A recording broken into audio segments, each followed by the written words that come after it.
Good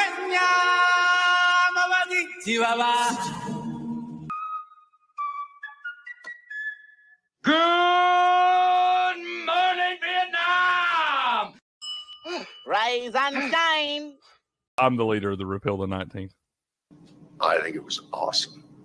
Sorry, whoever's offended by that concept, I don't care. I thought it was awesome. Because we have a tendency to think that way around here. My nigga. Y'all the ones bringing this stuff in here, but I'm the poster child for it. Where are you from, bro? Oh, I'm from Tennessee. Oh, that's a sick accent, bro. I haven't heard that before. That's awesome, dude. It's my team. It's my quarterback. And you're trying to get a controversial statement out of me. But Come after me! I'm a man! I'm 40! Bring your ass. Hey.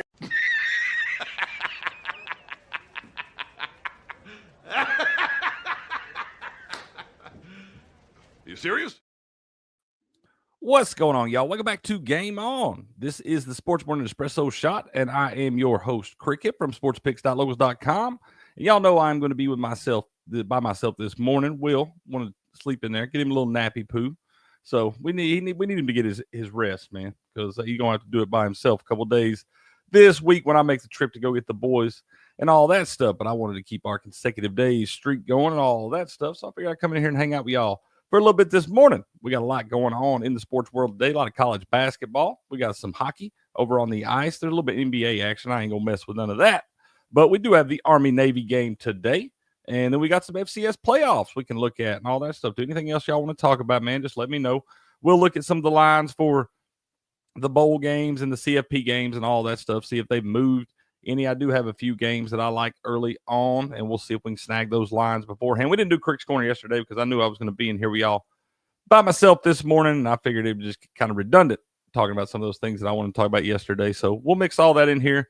This morning, we'll give y'all a show, then we'll be back tomorrow. I don't know if Will's going to do a show this afternoon or not, but he will be back with us in the morning for the Wise Guy Roundtable for all the NFL stuff and all of that. But let's say hello to our friends in the chat this morning. Popping off. I see you over there in the YouTube chat, Derp, my man. Good to see you this morning, sir. Says, I'm a man. I'm 40. He said, you're a wonderful human being. I appreciate you, Derp. Y'all wonderful human beings too, man. I love having y'all in here with me. We've already got some people popping off in the chat this morning. Looks like DMH deplorable. Buyer beware. Every time an event like this occurs, it is the same drama. Nobody in government knows. Nobody does anything. Then they ask for congressional legislation. They're setting us up with a lie. They want a law that hurts us and helps them.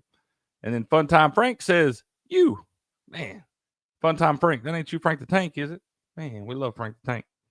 But good morning to you fine folks over there. And then I see Mont in here. He said, damn, 8 on the dot. That's right, Mont. You already know, man. You already know. When I'm in here by myself, man, I like to start on time. I like to be able to pop it off on time, man. It usually takes us a few minutes extra, but that is what it is. It is what it is. But we're here right on time this morning, man. Good morning, supporting. Good to see you, sir. Good to see you. And then Derp says, Cricket another day closer to Will dressing up as Sonic. You want that bad, don't you, man? You like him getting in that Sonic costume there. So, yeah, Sonic 3 be premiering what, next week, Derp? And then we'll get Will in that Sonic costume for sure. For sure. But I was going to pull up some of these lines, y'all. We can recap a little bit of what happened last night, I guess. Let's do that first. We did have the FCS playoff start last night, man. I put in, what up, B. McCormick? How you doing, sir? I put a little parlay in, man. These FCS playoffs, I look at these things, you know, I feel like I try to pay attention to them each year, but I always forget to damn. But yeah, we're going to talk about that too, B. McCormick. But I always try to pay attention to these FCS playoffs, but I kind of forget that they're going on, man. DraftKings likes to hide them down there in their own damn little section and all that stuff. They could just put them in with all the other college football, but they hide them in their own section, man. I usually forget about them. I wound up putting a little parlay in last night before the Montana State-Idaho game kicked off. I wound up taking Montana State minus the 14.5, and boy, they blew the damn doors off in that thing. It wound up being something like, let's see what that final score was, like 52-14 or something like that. Montana State, a solid squad there. But today I paired it with, you know, we got the Dakota States up there, man. They tend to run this thing in the FCS. And you got South Dakota State today. They will be playing, I believe, Incarnate Word. And then you have North Dakota State, who will play, let me get this shared for y'all here. We've got North Dakota State, the Incarnate Word plays South Dakota State. UC Davis will play South Dakota.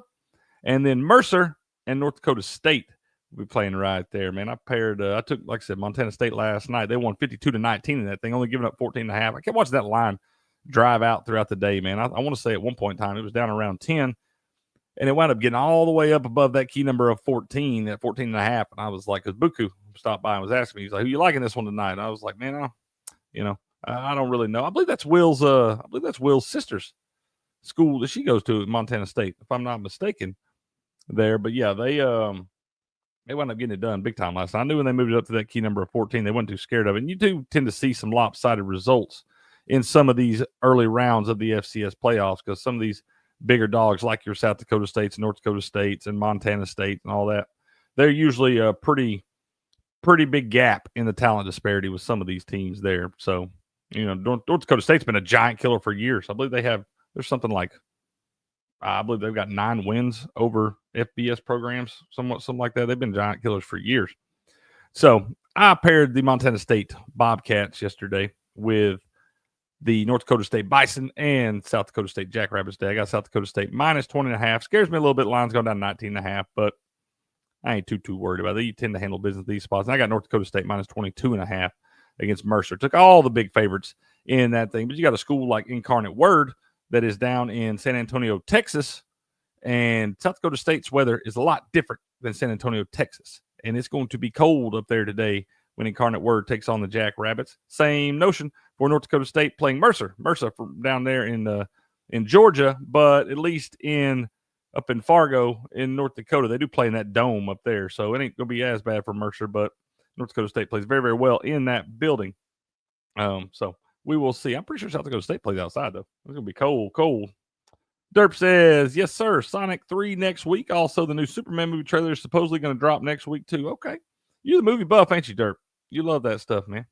That is your jam right there. Get over here. Let's see. We only have one game in the NHL last night over on the ice. I believe the Senators defeated the Hurricanes. Was that who it was? Yep. Senators defeat the Hurricanes on the road down there in Raleigh last night, 3-0. This is a big win for the Senators right here. We had a scoreless first period in this one.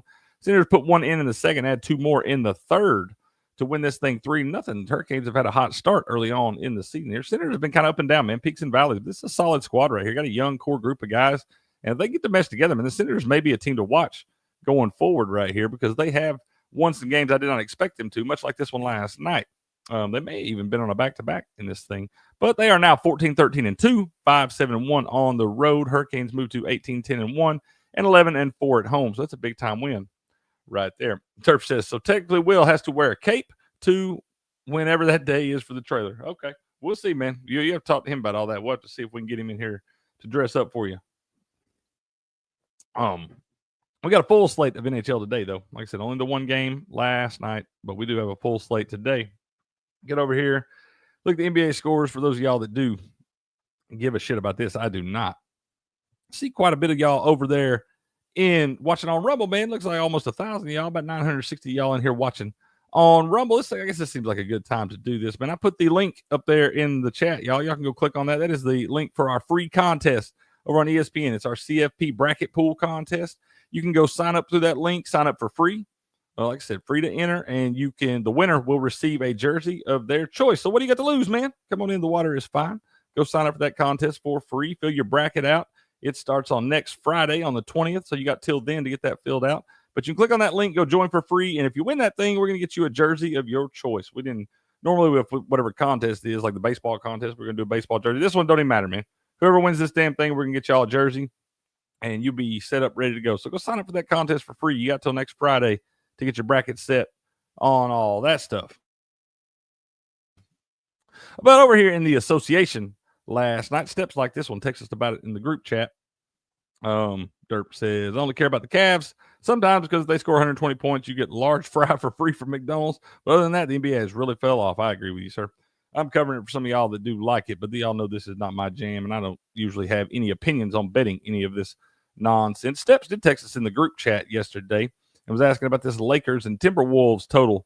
I think it opened somewhere around 215.5. It drove down to 213, or excuse me, it opened at 216.5, and it drove down to 213.5 Wound up going back up to 214. He's asking about it. We said play was probably the under right there. You got to be careful in some of these NBA games, though. You'll see some of these lines drive way down. I remember some last year, they'd be open at like 227.5. They drive all the way down to like 222. And you wind up, I'd see those games wind up going way over the original number. So I try to be careful with these big-time line movements in the NBA because you never know what you're going to get. You got star players being set down for load management or whatever, and a lot of different layers to this NBA stuff. You usually don't know really what's going on up to about an hour before game time. They start announcing all that. So I try to stay away from all this. And in the playoffs, I might bet it some just because everything else is at a dead time of the year, and we need something to root for. But for the most part, during the regular season, especially before Christmas, I do not really mess with the NBA. But Steps came through on this one for him last night. It was easy money, man. He wound up taking under 214. Did not even have to sweat this thing as the final score 97-87. T-Wolves win this one over the Lakers right there. And the Lakers on a little bit of a slide at this point, man. But yeah, there's no sweater for Steps last night. There's your Cavs. Derps, they win 115-105 over the Wizards last night. Tied after the first quarter, man. But the Wizards are a terrible, terrible basketball team at 3-20 and 1-10 on the road. Now, the Cavaliers still continue their hot start at 22-4 and 14-1 up there in Cleveland, man. So, pretty good start to the season for the Cavs, but I feel like they'll just lose to somebody like the Knicks in the second round anyway, like they do as is tradition. Pacers and the 76ers right here. Pacers win 121-107 on the road. 76ers continue to have their tough start to the season, heavily underperforming preseason expectations. I think I saw where Joel Embiid now has a sinus fracture or something going on, probably going to cause him to miss some time there, as though he wasn't missing enough time already with all his damn load management and that bullshit. But I saw something this morning that said he has a sinus fracture and he probably won't be able to play if he comes back, playing with a mask. I've told y'all for 2 damn years now, I thought they should have been building this team around Tyrese Maxey and not Joel Embiid. And everybody's going to say, well, Joel Embiid's a credible talent, all this stuff, whatever. I don't care. When you have to have the man play in a big spot, he's usually banged up. He's going to miss usually an extended amount of time each season just because the dude's so damn big and his body grows differently and all those different little muscles and joints and things like that. He's getting older, man. It is what it is. And the guy is not giving you a full season yet. And then on top of that, in the moments where he does have to rise to the occasion where he's supposed to be earning all that money, they gave him those ridiculous contracts, he usually drops the ball. Or he, like I said, he's too banged up to even be able to go out there and be on the floor. I thought they should have been building this team around Tyrese Maxey for about 2 damn years now. And they're going to wind up screwing this thing up. And you see right there with the start to the season, 7-16, Philadelphia really having all kinds of problems at this point. They're 7-16 on the year and 3-9 at home. And they lose last night to the Pacers 121-107. They got some things to figure out there. Sporting said had the Wizards plus 17. That was a winner, wasn't it, sir?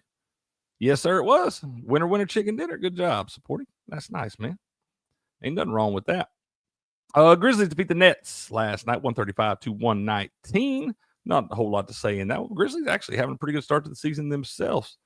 Ja Morant has been talking about he's not even trying to really dunk all this much. Got all his health concerns and stuff in mind, trying to stay healthy, be on the court as much as he can for his guys, which is obviously the best deal because if that guy's not on the court, he is a world-class talent.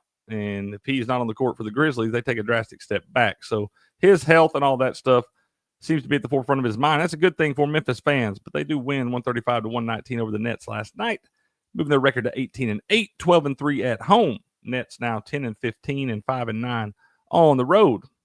Bulls defeat the Hornets 109-95. Bulls 11-15 and 4-9 at home. And Hornets 7-18 and 2-9 on the road. There, another team struggling real bad early on. Clippers and the Nuggets.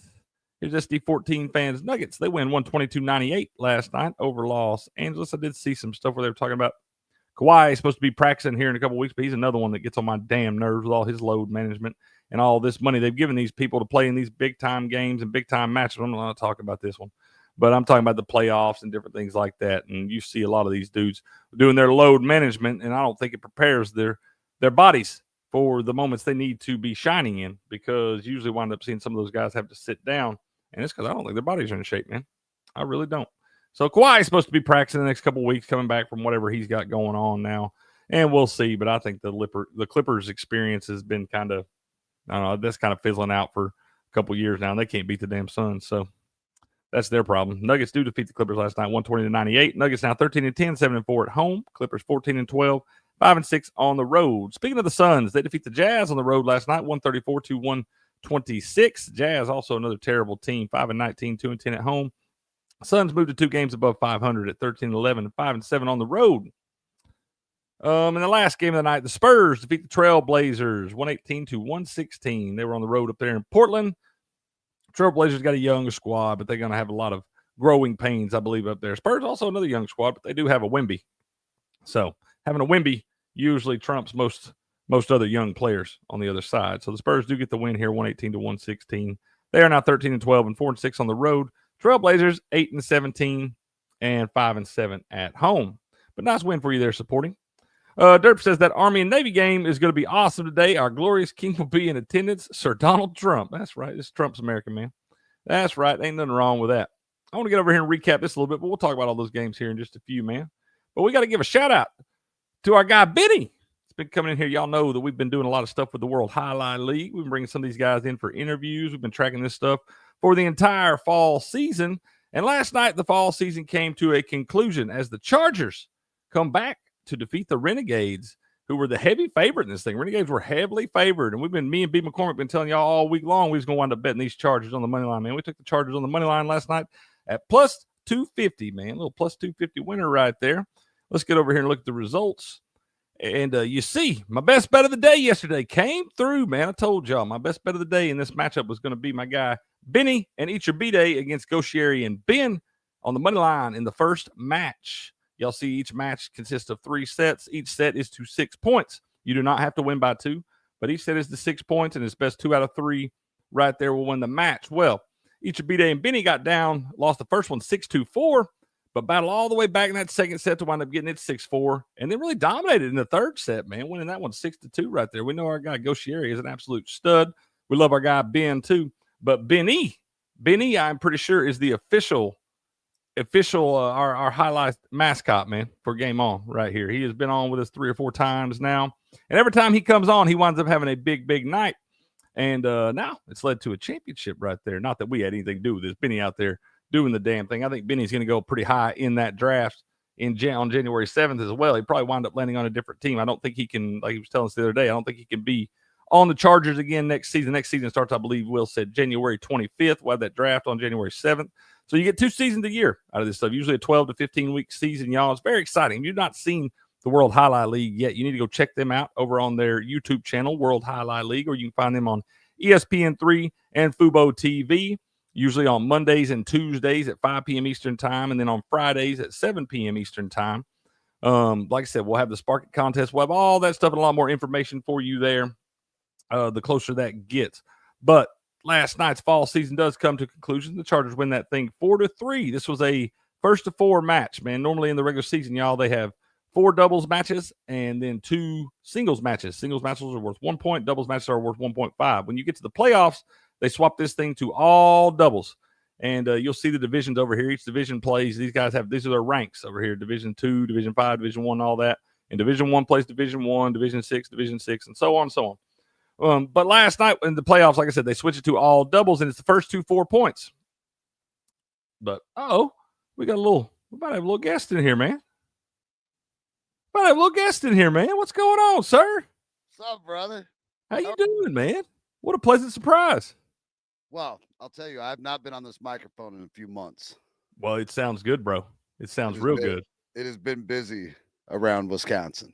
I understand, man. Cold, too, I'm sure. God bless. It was 1 degree negative. It had a -1 when I woke up yesterday morning. This morning is not so bad. It's like 11. Bro, we're positive. We're positive, baby. Positive 11 degrees. That's exciting, dude. It was so positive that when I heard Cricket's voice this morning on X, I was like, oh, snap. Not my Crick's not by himself, and I come running down here. I need a positive bank account today. So absolutely, set me in the right direction, homie. We can do that, man. We can do that. Like I said, you guys are welcome, open invite anytime. Yeah, Will told me yesterday, man, he needed a little nappy poo. He wanted to take a day off, but we got this. We had, I think when he posted the thing the other day, we got something like 315 consecutive days streaming, man. So I didn't want to lose our consecutive days streak, man. No way. Can't have that. What's up, Loki? Good morning, sir. He says it's the Parlay Prince. That's right. He's in here, man. Oh, what's up, homie? He's in here. So how's life been going, man? I know you've been busy with work. Are you kidding me? Were you not alive for November 5th? Life is excellent. That life is excellent, Doesn't get sir. any better than this, baby. Can you believe this is our America? We That's right. deserve this. That's what it was, man. Derp was over here talking about President Trump being in attendance for the Army-Navy game today, man. They pulled you out of the woodworks over there. My goodness gracious. I was out campaigning 2 months, turn off the microphone. I got to go knock doors, baby. We got to get my boy elected. It worked, sir. It worked. Goddamn right. It's time to clean house, homie. That's right, man. It's Trump's America again. But we'll let me finish this up real quick, and then we'll dive into some stuff we got going on today. But yeah, Ichibide and Benny defeat Goshieri and Ben in the first set last night, and Gonaga and Flores wound up beating the best beard and highlight, El Barba and Arta, in that second match. Zulaika and Benny actually got thumped by Goshieri and Arats. Goshieri and Arats are brothers, and they are studs, man. They got beat 6-0 and 6-1 in this thing, but that was wound up being a little foreshadowing for later because we wound up having the sudden death down here when this was tied after the first 6 matches here, 3-3. So the higher ranked team gets to pick sudden death, the division they wanted to play. And the Renegades were the higher ranked team, and they picked Goshieri and Arats. They're big dogs to play Zulaika and Benny. They had already defeated them once in those first 2 sets there. Like I said, outscored them 12-1 in those first 2 sets they played. But Zulaika and Benny come all the way back in sudden death. This was only 1 set, 2-6.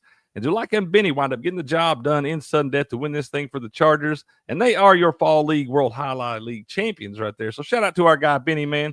He got him a championship. That's exciting stuff. Can't wait to get him back in here and have him tell us all about it. So shout out to the Chargers of the World Highlight League, man. You been watching any of that, bro? What is it? World Highlight League? Yeah. Oh, bro. Highlight's like you've got the it's like a rally sport, kind of like racquetball. You've got your cesta where it's got the little ball. It's got the big. I don't have mine in here, bro. The World Highlight League people take great care of us. They sent shout out to Julie and Scott. They sent me and Will a cesta. It's like the big wicker basket looking things on your hand. And what? Yeah, it's crazy. I'll have to show you in a little bit, man. But if you have not checked out the World Highlight, yeah, it's a sport, bro. It's a sport. They've changed the rules around. It's a sport that's been around for a long time, man. They have a ball that's hard as a rock. They got the big cestas. It's like the big curved scoop on your hand. Yeah. And they're slinging against that. I think I've seen it. I'm sure I've seen it. Bro, it's crazy. They changed the format a couple years ago to this battle court format. It's a little different than the traditional format they've had over the years, but it's a lot more exciting, man. Makes it a lot more, I guess, fan friendly, entertaining for these folks. And it's down in Miami, down at Magic City Highlight down there. But we've been working with them for a few months now. They've got us into this stuff, bro, and we are hooked on it. It's a great rally. Have you watched it? Do we have a team? Are we in? Like, do we have a home team? I've been like, it's going to look like I think I'm a Chargers fan officially, man. I know they just won the championship, but we've been doing some interviews each week with bringing in certain players from teams and all that. And our guy Benny has been in with us about 3 different times now, and he is a Charger. He got his championship last night. He's actually one of the ones with Zulaika that was playing in sudden death that defeated Goshieri and Arats. So I think we're official Chargers fans, man. We got to be. Our guy Benny got it done for us, man. I took him +2. Chargers were +250 on the money line yesterday to defeat the Renegades in the championship, man. Got a little +250 winner in that thing, man. Okay, well, hi. I'm Chris, and I'm interested. That's what I'm saying. You can bet on it, man. As long as you know you can bet on it, you ain't worried about it. That's right. Can we parlay them? Do they do 2 or 3 matches in a day? Dude, they got to where it's normally on Mondays and Tuesdays and Fridays. Okay, Mondays and Tuesdays usually starts at 5 p.m. Eastern time, and Fridays it starts at 7 p.m. Eastern time. They do a contest where they give away gift cards and all that stuff. But on Fridays, the last few matches, they actually had a match this season where the glass got broke. They had this big bulletproof glass up there. Like I said, they're humming this thing like 150 miles an hour, dude, and it's solid as a rock. And one of these guys, one of the our guy Hyro broke the glass, and they had to delay a couple matches for a couple days, and then we wound up getting double headers on Fridays for like the last 3 or 4 weeks of the season. Okay. Yeah, so I won't derail the whole show because we can go down this rabbit hole. But I'm gonna, when I get off here, get on YouTube and you're never derailing the show when we're talking about highlights, sir. We're big highlight fans around here, so do not worry about that. I was looking over here at some college basketball action today, man, and I'm looking at this game early on. We got an 11 a.m. tip. This will be an early one right here. But Memphis and Clemson, I expect to see a whole lot of points in this one, man. This thing's already gone up. I believe it was sitting at 144.5 just a little bit ago. It's already gone up to 145 there at -108. I'm going to wind up taking the over in this one. Got a lot of offensive firepower on both these teams.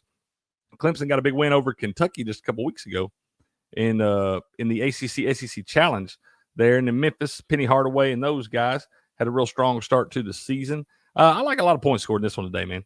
Early games, only thing that scares me a little bit, maybe those kids ain't woke up yet, but I feel like they've probably been up going for a couple hours at this point with 11 a.m. tip right there. So I do like the over 145 in that one. I was looking at this Texas A&M Purdue game as well, Chris. You been betting college basketball, man?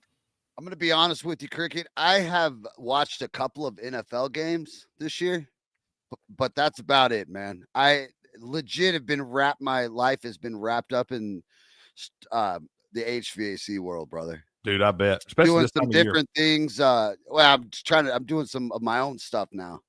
So okay. Was trying to move mountains on the microphone for a minute, but I needed to take a hard break and get some other businesses started and off and running, and now they are. So here we are. I'm ready to jump back on the mics a little bit here and there. Now, I am not caught up in sports. I am all the way caught up in politics. Give a big shout out to my boy Cash Patel. Can't wait to see you come in, baby. God, I'm excited for that. Love to see Donnie B. Bongino a little spot over there at the Secret Service to clean house over there. Yeah, man. Stick him in the corner and give him a broom and let him start pushing it. Mm-hmm. What you said, man? This is Trump's America. I have been hooked up politically. I mean, I never get out of that arena. And I never hardly ever get out of the sports arena unless I'm trying to move my family into a different financial direction and try to build some wealth a different way for a minute. So sometimes I got to take my priority pool and move some things around for a few months just to get us in that, and done that. So now we're good. There ain't nothing wrong with that, man. How is your baby girl's first semester in Iowa gone, man? Great.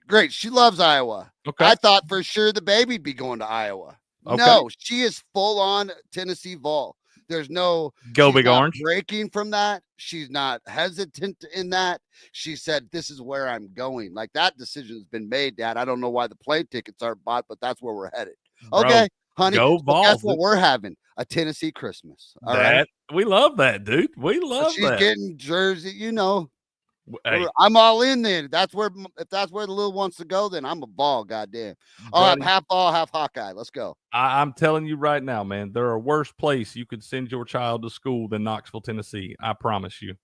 So that's what she says. I'll tell you. That's how she tried to sell me. Here's the only thing you don't know. Sell me. You need to understand right now, sir. You need to go ahead and get ready to move your ass down this way too, because once she gets here, she ain't never going back north above that Mason-Dixon line, man. She'll be down here forever. I promise you, man. Once she gets out all that cold, frigid cold, now don't get me wrong, it gets cold down here too, and it's cold outside right damn now, but it ain't Wisconsin cold. No, it's aggressively obscene here. That's what I should say. It's obscene. The weather's obscene. Oh, and yeah. It's cold in Tennessee, but it's obscene here. Yeah, it'll straight piss you off up there, it's man. It's like bad porn, the one that you accidentally scroll through. You're like, whoa, that ruined it. Whoops. What was that? How do I wind up here, People man? do that.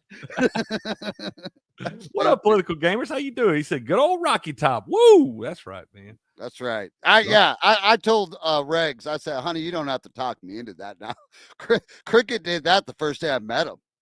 That's right. That's right, bro. 100%, man. I am born into this, man. I've been bleeding orange since the day I was born right here in Chattanooga, Tennessee. Like I said, I'm a lifelong Vols fan. I love my big orange for sure. What up, Whiskey Pete? How you doing? He said it's 39, man. Calm down. Shoo. That's Where's rough. 39 at? I was going to say, it ain't 30. It might be, it's probably close to that around down here my way. Yours, I was going to say, yours probably almost single digits, man.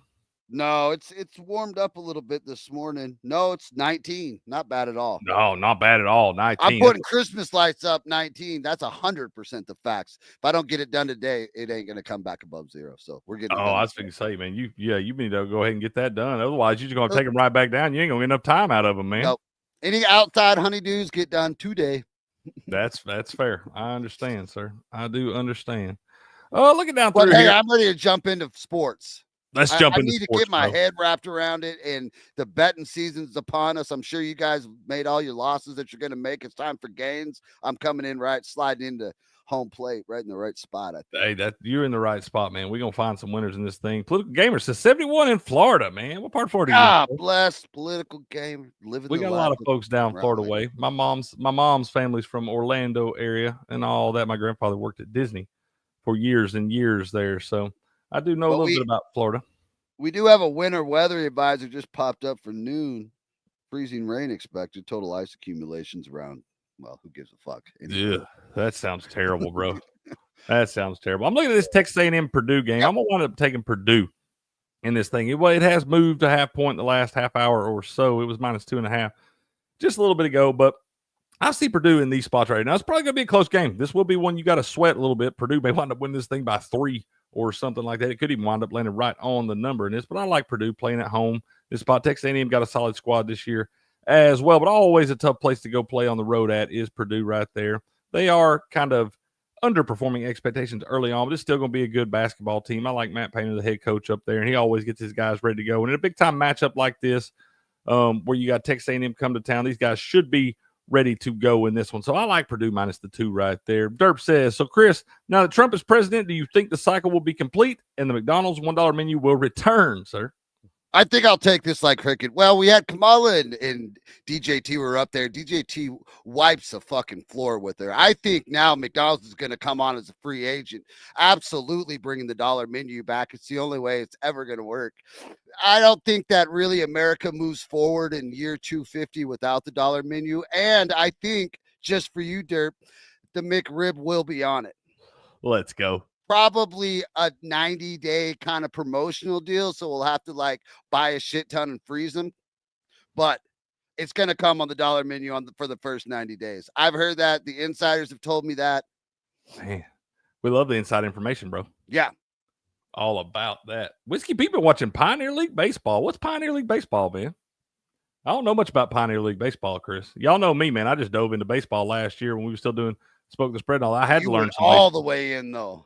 Man, all the way in. I was so excited. Alt run lines and everything. Oh man. yeah, that was my last blast. My last best bet of the baseball season didn't work out, man. Did you see how mine and Steps' last bet of the baseball season worked out?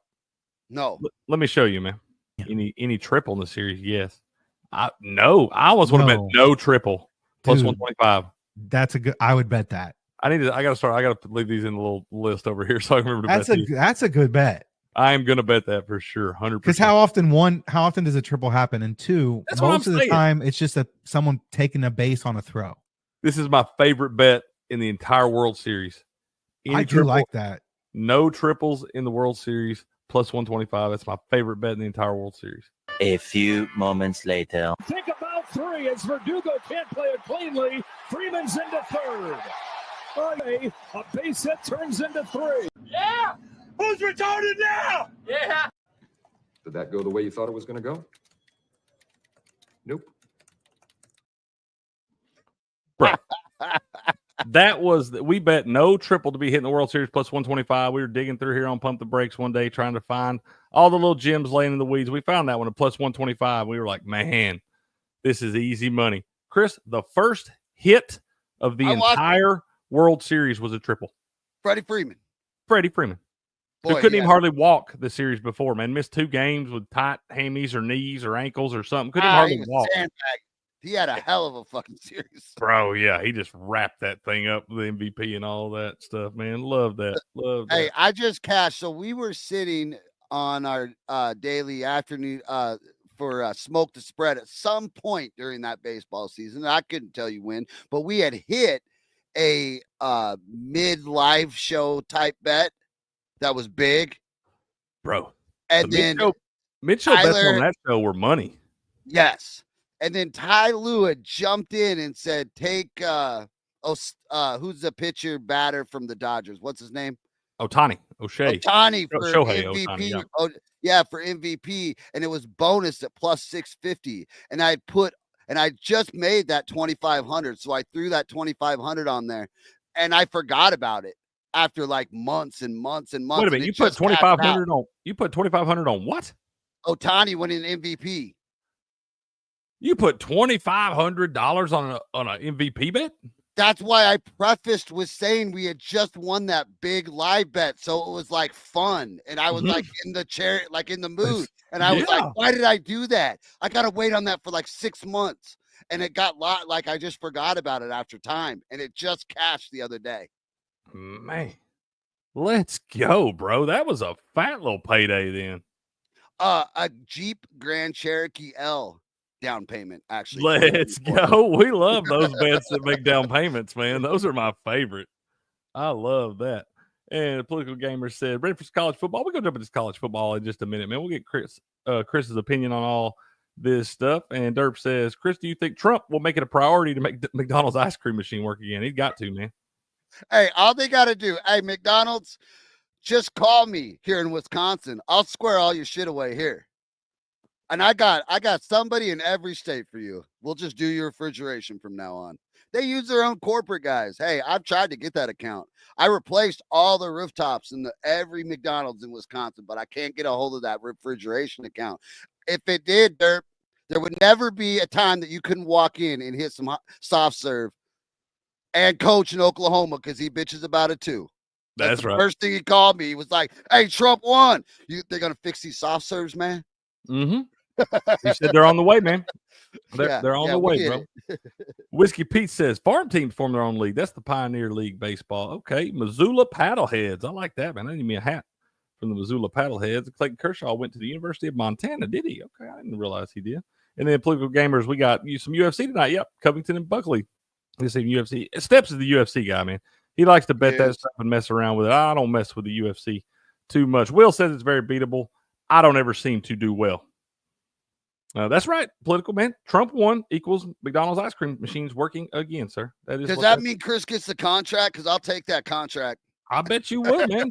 Right now. That's a good right job security for sure, sir. I got a truck and a crescent wrench and everything. Let's go. A crescent wrench and everything. Let's go, I'm ready. Bro. I love it. And a smile. And a smile. That goes a long way, bro. Right. The and a smile part goes a long way. Ohio State Auburn today. Looking at this one, 1 p.m. tip off. I'm looking at the over in this game right here. I think you're probably okay taking Auburn. I believe the Lions moved out a half point from -11.5 to -12 here in the last half hour or so. But looking at that total at 153, juice to the over at -112. This is another game I expect to see a lot of points in. This could be one of those where Auburn gets out early to a big lead and then winds up letting Ohio State, battle back some in the second half. Ohio State had a game a couple weeks ago where they were down something like 50-19 at the half to Maryland. Maryland was on fire in that thing. But Ohio State did come out in the second half and show a lot of grit and determination. They did battle back. They still got beat by 20, but they were down a lot more than that in the second half and actually outscored Maryland in the second half there. So this is one of kind of the same type game I see here. Auburn jumping out to a big lead at home early and then wind up letting Ohio State climb back in late. So I do think we wind up seeing a lot of points in this one. So I like the over 153 in Ohio State and Auburn there. Sporting says made a 5-leg parlay from those picks. Which one, sir? Which ones did you put together there? Yeah, because I want in on that. Yeah, we love a good 5-leg parlay. I got one in for the first round of the playoffs, man. I wound up putting it in the other day. It was something I'll have to look back at it. I'll give it to y'all before. I gotta send you some of my I've hit like 3 11-leg parlays in the last 3 months. And I'm talking about blind. I'm just pressing buttons, fucking around at work. Getting lucky, baby. Sometimes that's what it takes, man. That's like Steps the other day. Steps was on a 7 or 8 day losing streak, man. He's turned it around now. He's had a good couple days, last couple days. You got to call AK. AK's got some magic juju. He can spit at you. You got to take some actions that look stupid in front of your mirror. But hey, we'll get you out of that juju. That's all you need, man. Steps, like I said, he got it turned around now. He was ready to bet like a -1,000, man, just to see one go through the hoops.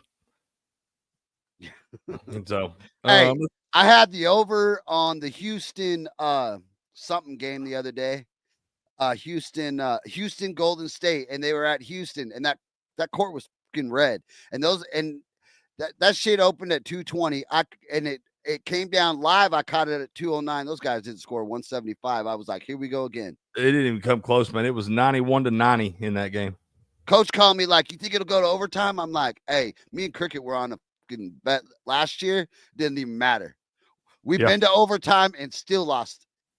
Oh, 100%, dude. So we had one the other day. Diamond Dave had dropped a triple dime play on what was it? Diamond Dave's. That's Will's guy over at Action. But he dropped triple dime play the other day. What was it? It was some game. It was like Brown and Rhode Island, I believe it was, and under 151.5, bro.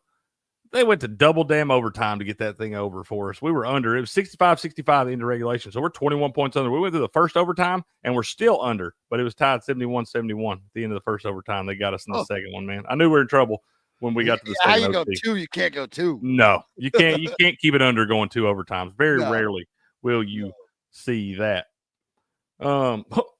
The Derp says the real question, Chris, will Trump fix the Cowboys by making them America's team again? Yes or no? Well, that depends if we can get Gundy out of there or not. If you're talking about the Dallas Cowboys, there's no hope for the Dallas Cowboys. Nope. Okay. No, they are awful. I'm gonna save your Gundy talk for just a minute because we are going to jump into college football, and I want to know how you feel about that because I think that bum should be out of town, man. Yeah, what are we doing? That is, but outside of Florida State, Oklahoma State is the most disappointing story in college football this season. Robbing us blind. It's worse than Biden. Gundy is worse than fucking Biden. Robbing us. I never remember a season where there were two teams that were like picked to win their respective conferences and had such awful seasons to where they did not even win a conference. Maybe Florida State wound up winning a conference game late. I don't remember. I know they were 2-10 or whatever, but I know Oklahoma State was 0-9 in the Big 12, being picked to win that damn thing. That's a bad deal. That's like taking the fucking Vikings and the Detroit Lions outside of the North, and the Packers finished last. Like what, bro? The only competition, and you beat Texas a lot. We beat Texas a lot in the last 10 years. Go look it up. Yeah. The only competition is Texas and Oklahoma. We're supposed to dominate the Big 12. We can't win a conference game. It's embarrassing, game, bro. Cut your mullet again. Get the fuck out of here, Gundy. I'm with you, dude. I've been screaming that. He's robbing us. It's Kamala and fucking Biden. What right bothers there in Stillwater, Oklahoma. What bothers me, man, is the fact that Oklahoma State was trying to negotiate with him. They wanted to take some, they gave him an extension a couple years ago. They were going to take some of that money back to be able to use it for can't win. Right. And they want to be able to use it for NIL money and things like that. And he has an issue with it. And I'm like, you know what? I'd tell him if he didn't want to renegotiate, he can take that shit, get out of town, man. Yes, just leave, motherfucker. That's what I'm saying, holding dude. us hostage. Look, Boone Pickens is dead. Sorry, bro. Is he? The money dried up. Did Boone pass on? Yes, 10 years ago. Was it that long ago, dude? I didn't realize it was that long ago. I feel like I've heard about that dude. It all runs together though. I know he was a big time donor. But you knew that whoever was in control of his assets or his estate was going to phase Oklahoma State out. They weren't going to get $100 billion every day. I mean, fuck. That dude, what is he? Is he an oil guy? Who? Boone Pickens. Yeah. Yeah. I thought he was. Because they named the damn stadium after him, didn't they? Because that man's giving a shit ton of money to that university. He gave them more money than any of it. Hundreds of millions of dollars. I was we're talking hundreds of millions, not millions and millions, hundreds of millions. He built library. It's more than just that. Hell, like I said, he had a lot to do with all the renovations and things that came to that stadium, all that money he dumped in there. So yeah, that's why they named. Go ahead. Everything that Gundy has is because of that man. Oh, absolutely, dude. Absolutely. Since he was a player. I mean, Gundy has been I speak like I'm just talking about Gundy as a coach. Gundy's been there since before I was born. It feels that way, bro. Never not been there. It feels that way. He's been there, 20? He's been there since I was in high school, bro. And that is going on. Since he got there his freshman year of college, he's never left. Yeah. And his brother went to OU, and they're the same. He went to he was a grad assistant or something, wasn't he? Yeah. He was always there. Mm-hmm. Well, he might be and that's probably the only reason he hasn't been shipped out of town yet is because he has been there. Because they don't have any money. Yeah. They can't buy him out. They can't pay anybody to bring him in. They don't have Boone Pickens is dead. That's a bad situation. Donor. You got to go out and get a big donor. It's always crazy to me in places like that too, because I feel like y'all got more alumni that are probably oil people. But I'll tell you this, oil people aren't spending money right now. The college, because there is none, the money is expensive. When Boone Pickens donated $200 million money was cheap. It was cheap as far as like we weren't in such a bind as a country. Yeah. So right now we're not donating but a lot of these colleges, say Texas and stuff, they have these huge endowments. Oklahoma State just never had that. Yeah. Right. They never had that wealth of donors since the 1800s. You know what I'm saying? That's different. That's old money. So that money's been making money. Texas, Harvard, they're self-sustaining almost. They're like their own hedge fund almost. Fair enough. when cricket was in high school, Woodrow Wilson was the president. It feels like that, man. It feels like it was that damn long ago. Don't When I make was me in high that. school- I'm older. That's I should say, bro. It feels like it was a lifetime ago when I was in high school. The president was actually George W. back then was the president when I was in high school, man. So the George W. Senior. That's no, that's Junior. You're talking. no. I wasn't alive for HW. I'm pretty sure when I was in high school, Clinton was getting his dick sucked under his desk. That's why my whole generation's like we are. That's fair. It was cool back then. Like, no, it's cool. It's cool. It's cool. Cool. It's cool. We send emails for titties, and then interns are for desks. That's what we do. Different world back then, wasn't it, man? Yeah, it really was. It really was. All right, man. Last two college basketball games I'm looking at, then we'll jump over to college football. We'll talk about all that in just a minute. But I do like Kentucky today, minus the 10.5 at home against Louisville. Yeah, big rivalry game, but Louisville has not been the team a lot of people expected them to be coming into this season. They've got a couple big-time losses already. My Vols beat them by 22 just a couple weeks ago right there. The Kentucky team is a solid squad as well. Playing this game at home, you got the whole rivalry factor and whatnot. And Louisville just smacked Kentucky in the mouth in football just a couple weeks ago, man. I think the basketball team going to try to return the favor right here. So I think Kentucky at minus 10.5. I'd see the minus 108 right there. I like the value on that. I expect Kentucky to kind of run away with this one in the second half here. And then looking at my Vols got a big game today on the Hoops court. They travel up to Illinois. It's a good Illinois team. I believe 7-2 on the year right now. Just defeated Wisconsin, a top 25 team the other night. They didn't cover for us, damn it. We had a minus 6.5. They won by 6, but we'll let that go. This line is really, really small. Remember my Vols, the number one ranked team in the country right now, and they're only laying minus 1.5 at Illinois. Number one, baby. Number one, baby. Number one. But it's always tough to go on the road to these hostile environments. Illinois is a good basketball school, has been for years. It's always tough to go into these environments like this and beat them on their home court and all that. Seeing that line is minus 1.5 right there, I would be very careful taking the Vols today, man. I would be very, very careful taking the Vols today. That line feels eerily short right there. If there's 397 bets that we can make, can we just skip this one? You can skip this. We can watch this one. We can watch it. You can skip this one.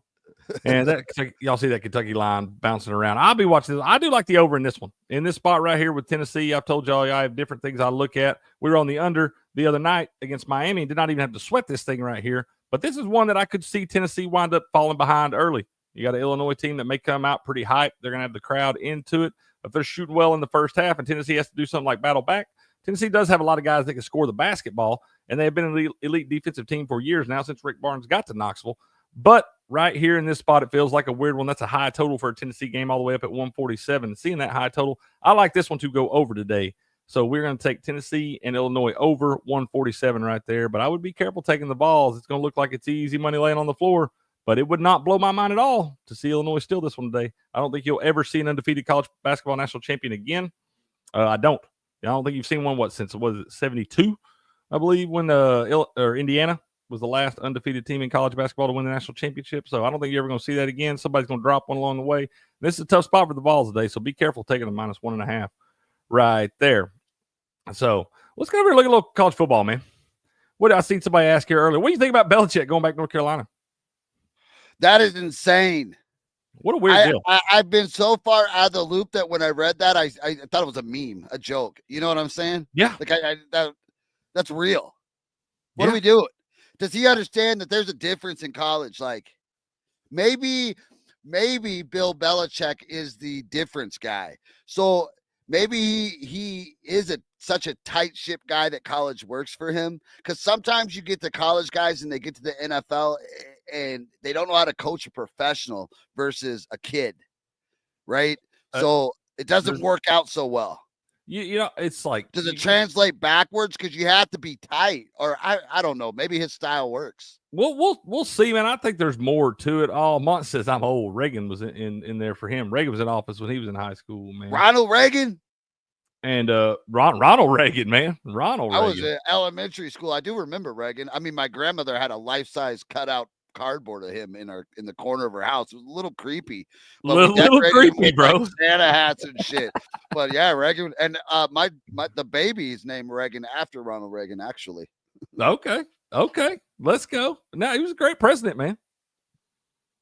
Yeah. Let's see here. He was a Trump story. That's a 1980s Trump story. I mean, he did not political, populist, right? It's a little different than we can get into that. I'll leave that alone. Sorry. Derp says that is creepy. I'm going to take this right into politics, but yeah, it's a pretty cool story. It's like kind of we're rewatching a more aggressive version of Ronald Reagan. Somebody was like, "You guys just voted to let a bull Trump's a bull in a China shop or something," and I'm like, "He's gonna wreck everything," and I'm like, "Yeah, we voted for it, homie. Like, we know exactly what he is. We know exactly what his intentions are, and we knew exactly what we were voting for when we put DJT, bro. 100%, bro. 100%. We're gonna be all right, y'all. Too. Any of y'all are still upset. Just have you guys seen Holgram? His fucking pick for the border czar. He's up here, so he's in Chicago. I have one of my offices in Chicago, but so I pay attention to that, and I'm right above Chicago, just a few hours away. He is in there telling the governor and the mayor of Chicago, "You can get out of my way, or I can press charges and have you arrested." And he's looking like he ain't bullshitting. No, he's like, "I'm serious." Like, he's tired of playing, man. Happening. Everybody been messing with him for the last 4 damn years. He's tired of messing around with people.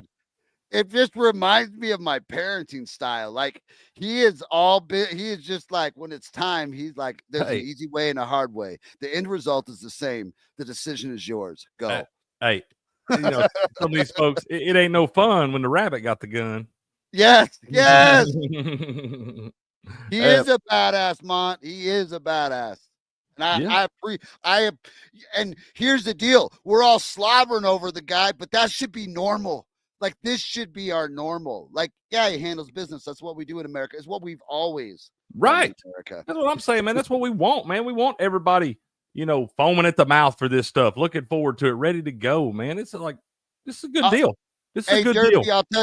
I'll tell you, when Cricket, whenever he gets serious about his political campaign, I promise you, he knows my phone number. He will have me manage his campaign. There's nobody else Cricket will call to manage his campaign. If he wants to win, he calls. Yeah. Me and Derp, you'll be in the room, Derp. Don't you worry about that. When it's time, we'll unleash it. Absolutely, man. I don't think he's old enough to be president yet. No, I am. I squeaked in there, man. I'm close. You gotta be 35 to be president, man. I'm just over it, man. But not in stoner years. Not until 23. That's fair. That's fair. Now, mindset's a whole nother thing, man. I'm definitely in my early 20s in my mind, man. Yeah, exactly. Sometimes I look at myself and I'm like, "Is that me? Is that your dad? That's your dad." Oh, dude, it hurts a whole lot more than it used to now. A whole lot more, for sure. Logie says Tom Holman was here in NYC the other day. Mayor Eric Adams is backing him in cleaning up criminals from the city. Eric Adams took 3 deep breaths when Trump got fucking elected. Who is Eric Adams? Kind of rides that line. That's the governor of New York City. Now, he really sucks the fucking Dems off. Like, I mean, just really gets on their knob. But in real life, I think how he would rather do it is he would rather not have to do that, and he would rather govern more from a socially liberal and then more fiscally conservative, probably more law-minded conservative. So I think he's going to step out of the way. They're going to have some issues in Chicago, and I'm going to pop popcorn and watch the whole goddamn thing because it's going to be so much fun. I want to see Fisker just get bent over in fucking prison, not because of the illegal shit, because he fucks the people out of their Second Amendment. It pisses me off on a level that he doesn't need to be here. He needs to be tarred and feathered in the public square, like in a Bears game at halftime. I would pay tickets to go watch that. F that guy. That guy hates us. He hates his citizenry. He hates us, and I hate him. If they were tar and feathering people at the halftime of the Bears game, that would be the most exciting thing going on at the Bears game. Absolutely. Yeah, nobody wants to watch your fucking nail-painted dress-wearing quarterback. He sucks. Next. That's about like Mitch Trubisky. You climbed over Patrick Mahomes' head to draft Mitch Trubisky. You're not a serious organization. I'm over. No. You are the Biden-Harris committee. You are Walls. You're basically Tim Walls running around. That's the Chicago Bears. Here's the Chicago Bears. You're such fucking dopes. I love you, but you are not serious people. That's a fact. Actual footage. That's actual footage of front office. Absolutely, sir. Whiskey B says, I hope like hell Chris is a White Sox fan. No, sir. I am not. He's a Brewers fan, man. You're I'm a a season Brewers, ticket holder, ain't Packers. Do what? you? You got season tickets to the Brewers, don't you? Oh yeah, Brewers, Yeah, Packers, Bucks, Wisconsin, until college. I've had 4 kids now, and most of them are grown. So we're gonna have to get you one of them hoodies that's sewn together, man. We're gonna have all different teams on yours, I man. support all the kids. Whatever college they go, that's the team I'm gonna support that Sunday. If they're playing each other, I want them all to win. Let's all win. Just want to win, baby. So Reagan is the one that wants to go to Tennessee, correct? She is. And what is your daughter's name that's at Iowa? Riley. And then Callie Rose is down Oklahoma, but she's done now. Okay. University of Oklahoma. So we got Reagan going to be a Vol, Riley's up there as a Hawkeye, and then Callie Rose hanging out down in Oklahoma. She already done, man. Sooner. Yeah. Boomer Sooner. Okay. Yep. She's done. She's already graduated. Oh. How you feel about and then my son is an electrician. He didn't go to college because he's like me, and we drag our knuckles on the pavement. That's and all we right, make man. money by turning wrenches. It's working out just fine That was for his you, choice. sir. Hell yeah. Yeah, Tyler's crushing it. 21 years old. Yeah, he's crushing it. Just got married. Got married 2 days ago. Oh man, congratulations to him. That's big Him and time. JJ. Right before the first, just like his old man, he's like, we got to slide this in for insurance. I'm like, I get it. I get it, bro. I get it. Yeah, you got it. They've been living together for 4 years. Yeah, knock that out. He just got in the union, just got his first union job. He's really excited about it. Man, making that big money. Shout out. That's good stuff, man. Congratulations to him. Hard work paying off. We love seeing that, man. Yep. Big work ethics come out of the Anderson house. I'm a fucking dick. That's all right, man. You're raising them kids right, man. Getting them ready for the real world. A lot of kids ain't ready for the real world when they got to face it, man. Hey, let me tell you, there was a dorm room at Iowa that said that fuck Kamala, vote Trump. All in posting notes. Did I show you all those? You did. You sent me pictures of those, man. I did see all those. They're at election night party at Iowa. It was big. There was a lot of kids there. You would be surprised of how many Trump supporters. The difference from 1620 to 24, it was flipped at Iowa. I don't know about every campus, but I had a bird's eye view at Iowa City, and it was flipped. And there's a lot of Trump supporters. And my daughter she's a very vocal human. So, she's very activist type. I can't imagine where she got that. I can't imagine where she got that from. Yeah. So she's doing interviews. She's talking to people. She's changing minds. We're changing hearts and minds out here, Riley Shea. That's why I tell her, hey, you got to approach him like a woman. Let me be the aggressive dickhead. You come in with the soft nurturing. You're going to red pill him with kindness, baby. There you go. He does it, dude. Hey, there's more than one way to skin a cat, man. Whiskey Pete. That's right. Whiskey Pete likes them Brewers too, man. I'm a Brewers fan of the Pacific Northwest. Let's go. I love man. that. Pacific Northwest. That's a hard life out there, but love the Brewers. Derp, the chat here is having a good time, Chris, with your political takes and things like that. He wants to know, and I don't know anything about any of these people, man. Derp wants to know how about Devin Williams, man? What do you think about Devin Williams? Tell me, who's Devin Williams? Which one? I was going to say, that would be something y'all would know, man. Devin Williams, that's y'all's political stuff, everything. Yeah, I'm sure Derp can fill you in. Yeah, just I'm sure you've got an opinion on that guy, too. Remind me, and then I'll remember who he is. That's fair. Well, why y'all are talking about that? So many nominations. I thought, how about Devin Williams? I thought he was a running back or something. That's what I was thinking, bro. Totally sounds like a running back for somebody. Yeah.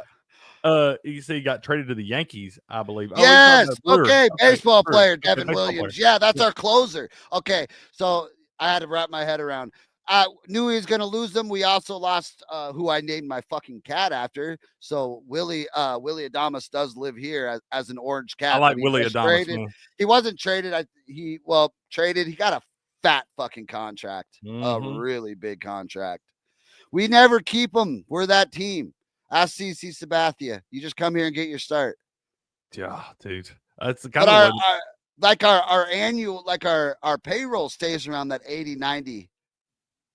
That's where the Dodgers stay around 280. Oh, Padres dude, 360. It's unreal. We can't compete with that. I've always pushed for a salary cap in baseball. They're never going to do it. They're just going to have these teams keep paying the luxury tax and all that stuff. But we have to hang our hat on one guy and pray to God we get it right, because it's going to be for 10 years. You're going to marry. So it was Ryan Braun, right? Now it's Christian Yelich. But you can't have two. Yeah. Too much money. You can't, it's man. Half of our payroll. Half of our payroll. Exactly. And you got these teams like the Yankees and the Dodgers and now the Mets and all these big market teams that have all of this money. They don't care to pay $100 million in the luxury tax and all that stuff. They just keep spending money, throwing it hand over fist.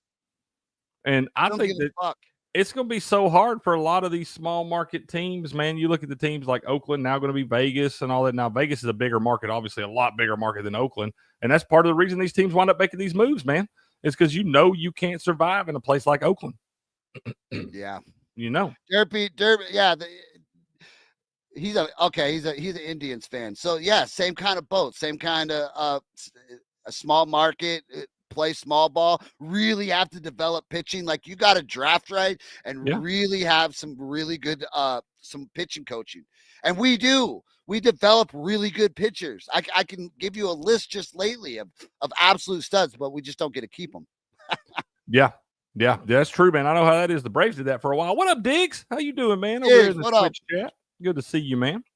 Gonna make me watch Moneyball again. I know. Oh, what a great flick. God, I love that. I love that, bro. I love seeing stuff like that. I want to be in one of those rooms. Cricket, we need a baseball team. I'm going to parlay this HVAC deal into enough money to buy a team so that we can go in the front office and do this. I think it'd be fun. I hope you do, sir. But yeah, what if we manage a whole front office from this show with the chat helping us, like what they're seeing, and we all work together?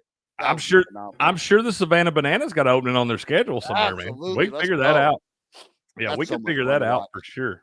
They've really changed some entertainment value in baseball. Savannah Bananas. I love it, man. Buku had to buy one of his boys a Savannah Bananas jersey this year for Christmas, man. So that's awesome. The kids love it. My girls love it. They watch it on TikTok. That's how they did it. They got on TikTok and rocked it. Yeah. Derp says, what are your thoughts on we done dove down to a baseball rabbit hole this morning. He said, what are your thoughts on the Reds getting Francona? Will it make a difference? That was a squad that was kind of right there on the cusp of last year. Had a DC. Fuck that, because they're in the Central, baby. They ain't going nowhere. And peaks and valleys for that team last year, man. They got a lot of good young pieces, but Francona, obviously, a guy that's been there before and knows what it takes to get to the pinnacle. So we'll have to see how he molds that team together there. But I mean, it's obviously not a bad hire. I can tell you, Francona, what he does for me in my head. It's going to make me pay attention to their run line. They were right there. They were a good run line team coming out. They kind of spit it off a little bit. They picked it a little bit back up. If he can come and get some consistency, I think we make some real money on Cleveland run line. I mean, Cincinnati run lines next year. I'd like to kind of watch that cricket and see what we look like out the gate. Yeah. That division wound up being surprisingly pretty decent, man. Yeah. Yep. So, well, we're going to jump back over. We got a little while. We got a few months before we got pitchers. And yeah. It's not even baseball season. Yeah, let's go. Let's jump back over here to the gridiron for a little bit, because we do have a big time college football game today. One that I normally do not watch, Chris. I normally don't watch a play of this damn game. It's usually terrible football. I will be watching this one today, man. I'm excited about it today. We got the Army-Navy game, all the pageantry and stuff that goes with that. Big time deal. We love our service people, man. Shout out to all the folks out there, servicemen and women that make all the sacrifices every single day to allow us to do the stuff we love. But today we're going to see Army and Navy on the field together, man. This is, like I said, most excited I've been about this game probably ever. Chris, you got two pretty good football teams right here. You got Army coming off the AAC championship win over Tulane last week. And now going into this one, this line was at 2.5 earlier in the week, man. And a bunch of money started piling in on Army, and it shot all the way out to -7 pretty quick right there. I got it early. I'm an Army guy. I watch this every year. So it's more traditional, but this year it's a football game. So let's go. It is not always a football game. You look at there was a sometimes I watch for the pageantry. There was a total. I can't remember if it was last year or the year before. They all kind of run together at this point, especially doing this show now. But the total either last year or the year before was 28.5. One of the lowest totals in modern college football history. And this game has trended to the under. I believe every year from 2006 to 2021, this game went under. and then it went over in 2022, went back under in 2023, I believe, or vice versa. I think it's what it was. Yeah, it went over 1 year and then went back to the under last year. But it was close, man. Like last year was the 28.5 because it wound up landing on 28. It was 17-11 final. Army wound up stopping Navy late on a goal line stand, and then they took a safety to make it 17-11, but it still didn't get it over the total. Total was 28.5, and it went under the 28.5. This total right here sitting at 39.5. It actually opened at 41.5, wound up being drove down to 38.5, went back up and set at 39 for a little bit. Most of the last 24 hours set at 39. It's gone back up to 39.5 in the last 30 to 45 minutes there. I'm going to wind up betting the over in this thing today, Chris. All right, I'm going to jump on with you. Yeah, I think they're going to – it's a different game this year. There's players over there. I think you could take, I saw that line get to Army -7. If it would have went to Army -7.5, I would have piled all over Army right here. Seeing it go back down to 6.5, there's probably some correction. There was some pushback on Navy bettors when it got to 7 right there. I still think you're okay taking Army at the -6.5. It's hard to watch the money. It's hard to really manage and watch the money on this because there's going to be a lot of people betting because it's just competitive. A lot of people that were in the Navy, people that were in the Army. So it's a lot of pageantry happening here this weekend. Yep. On top of football. Yep. Exactly. Too. And you got, like I said, you got two good teams that are both going to be in bowl games after this. So most years, at least in recent memory, these teams, this is the last game of the season for both these teams. Mm-hmm. Now you got Army already sitting there at 11-1, 12-1, whatever it is now. With an AAC championship, Navy had a good season as well. They're both teams. They finished third in the AAC there. So it was actually a possibility for a while that we're going to see Army Navy in back-to-back weeks, man. That's awesome. Hey, that would have been crazy. DJT is going to be there. Our very own Donald J. Trump. That will steal the show. I'm sure of it. But I think Army wins it today. So I think Buku's right. I think you could smash the over and take the Army ATS. Yeah, I believe y'all are right too, man. Buku loves these Army overs. I don't even know if I said hello to you a little bit ago, sir. But good to see you in here. What's up, Buku? How's hockey? Buku loves those Army overs. Yeah, we got any plays on the ice today, Buku? You're looking at? I got one that I like that we'll talk about here in just a little bit. But I was just wondering if you got anything you like on the ice today, sir. But he is on the over and also took Army ATS, and Mont is also betting Army this morning. I think that is the play today, man. That'll be a 3 p.m. Eastern time kickoff.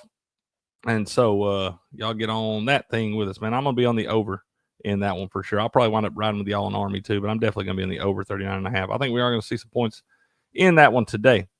Well, how'd you feel about the playoff? And it shook out the bracket, all that stuff. Give us your opinion on that, man. These people have heard me talk about this stuff till I'm blue in the face. But what'd you think? How'd the playoff work out? Good. Yeah. This is what I think it should have been the whole time.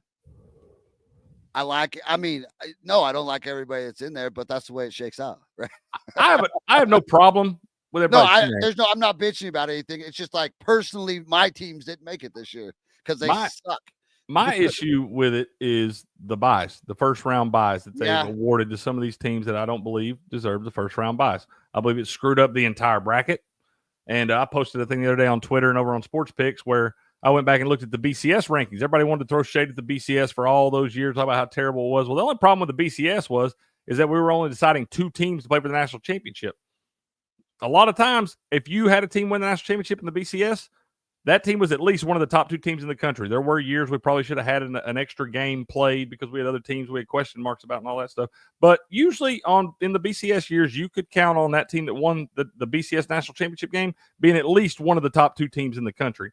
So I don't think the BCS rankings and the system they use are all that terrible. And if you look at the bracket based off of the BCS rankings from this year, what it would have been, the matchups and the buys and all those things would be a lot more sensical than what I've seen with this bracket layout and stuff now. Can you pull the bracket up, Crick? Yeah. You want to see the one for the BCS, or you want to see the see what it is? Yeah, the actual one for this year. Yeah. Give me just a second, man. I'll get that pulled up for you. But you got a couple teams that are having to travel on the road. My Vols in particular, which I'm not worried about it, man. I think I love what Coach Heupel said when they asked him about the possibility of not being able to host and all that stuff. And he said, look, if you're not in the mindset of playing anybody, anytime, anywhere in this thing, then you're just here for a cup of coffee. So I like Josh Heupel. I do too, bro. I love our coach, man. I hope he stays forever, man. I lived in Norman when he got there. Okay. And he went one in 2000. In 2001, that kind of era right there. 99 when Stoops got there. Yeah, dude. That was a good time. It was a big deal, dude. It was a big deal coming out of John Blake. All right, let's see this. Here we go there. You got your 12 versus 5 matchup. See, this Arizona State shit, Oregon, I could – it was a little weird watching some of the conference championships. I'm going to be honest with you. Kind of made me want to throw up in my mouth.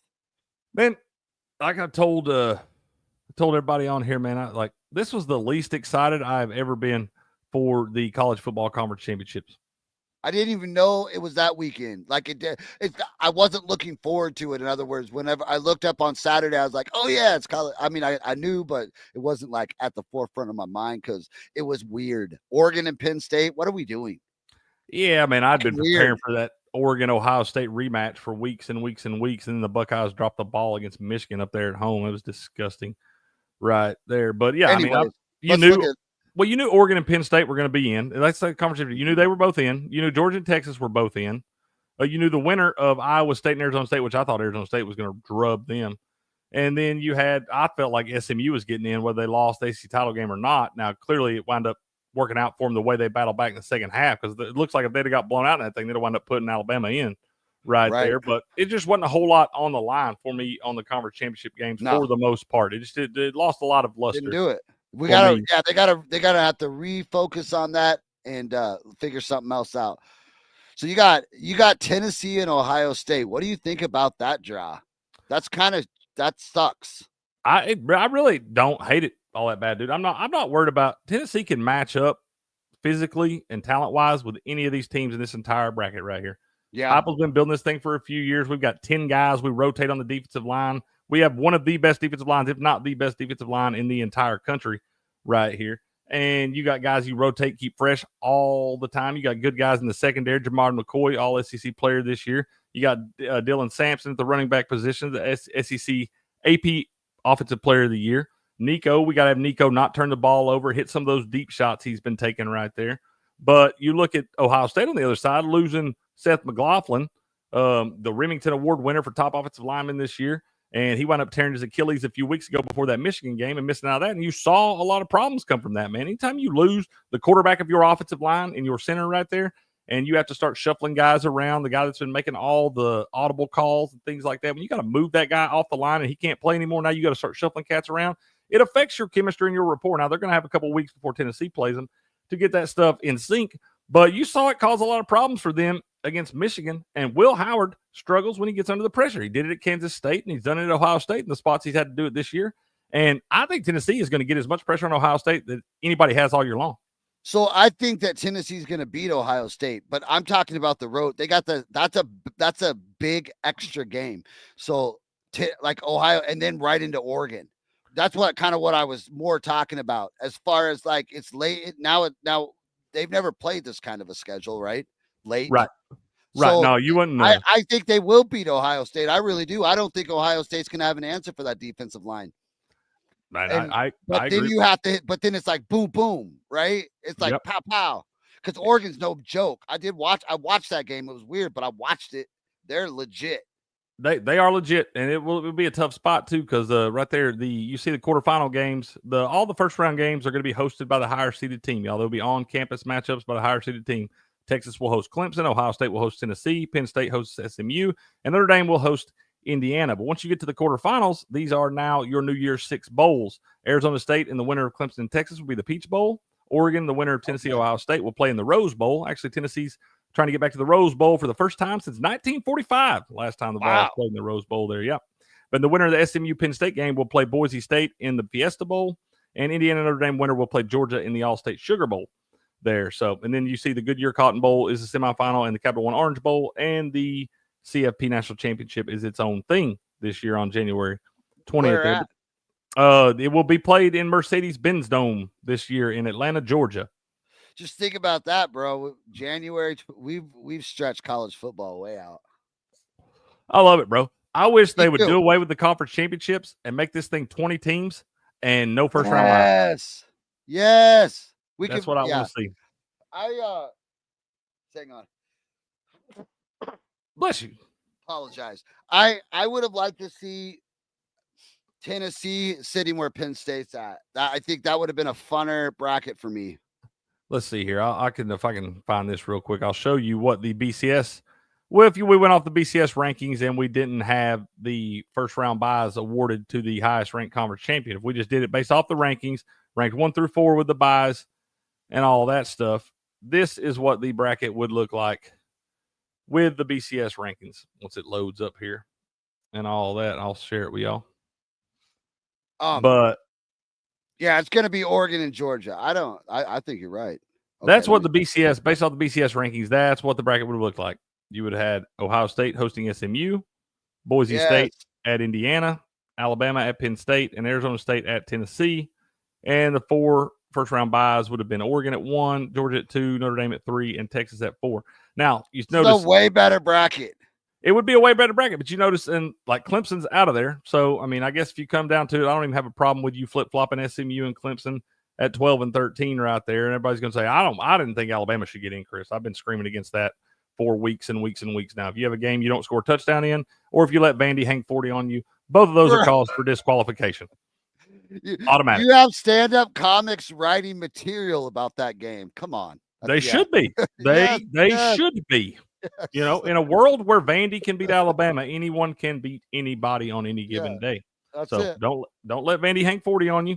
Score a touchdown, at least a touchdown in Oklahoma, and maybe we'll talk about it. Otherwise, it's going to take a few years for the Saban, Chris, I hope they suck for 2 decades. Yeah, it's going to take a while for the Saban magic to wash off of Alabama, and they'll stop showing up in the top 10. I hope Alabama sucks for the next 2 damn decades. Hey, dude, you know what? Being from the Big 12 and watching Texas come in every fucking year, pre-ranked at number 1 through 5 or 1 through 3 was so degenerate.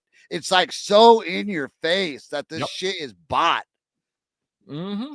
And every year getting smashed out by OSU, and then either Tech or TCU or A&M, something like that. Yep. Baylor, catch them. Like, get out of here. I'd love nothing more than to see Alabama go on a downturn for about 2 decades. It could not happen to nicer folks. And then Texas turn around and just rock it in the SEC. It's weird. Yeah. They must. They had to have started building for the SEC 5 years ago and just knew they were going to suck in the Big 12 for a little bit, but it was going to be worth it. Right. That's fair.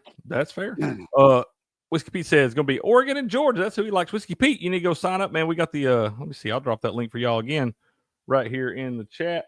But this is the link for our CFP bracket pool. It is free to enter over on ESPN. Y'all click that link right there in the chat.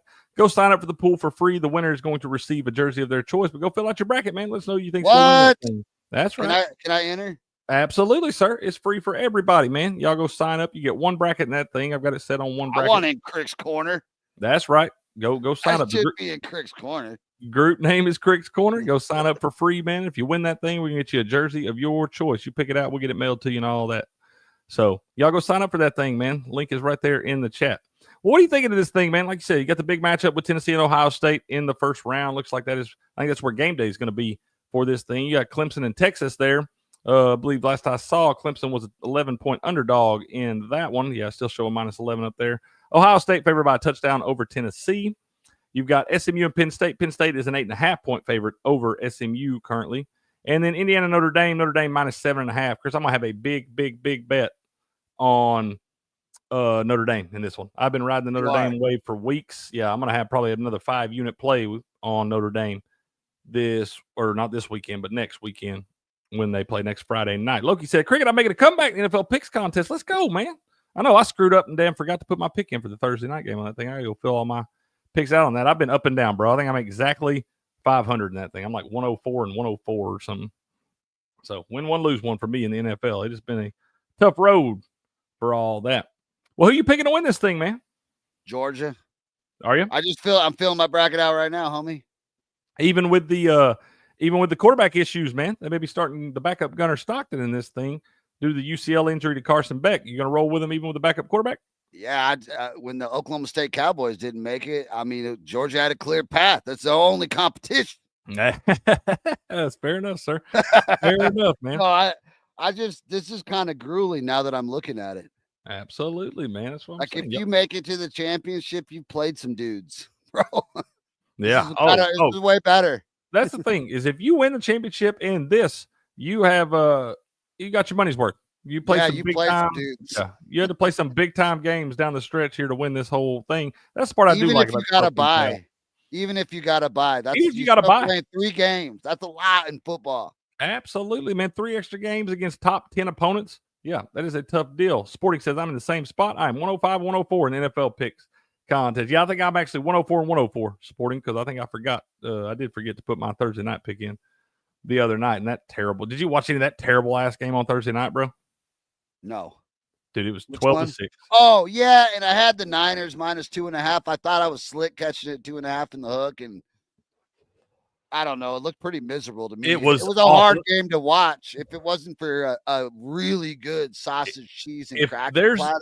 If there's an NFL game that doesn't score a touchdown, Chris, they should have to stand at the gates when those people are leaving and give them their money back for the tickets. And a hot dog. And a hot dog, for sure. They should have not even the old hot dogs. It was so cold. Yeah, not even the old hot dogs that they're giving away that were already cold. They should have to make fresh hot dogs to give away. Yep. With a smile. 100%, dude. 100%. That is the most disgusting thing. I watched the first half. I watched the first half. Fans were miserable. It was terrible. It was terrible, man. Anything you had in that, but it was a disgusting football game to watch. Like I said, that was a piss poor product the other night. I think the 49ers are done too. I think they are done too.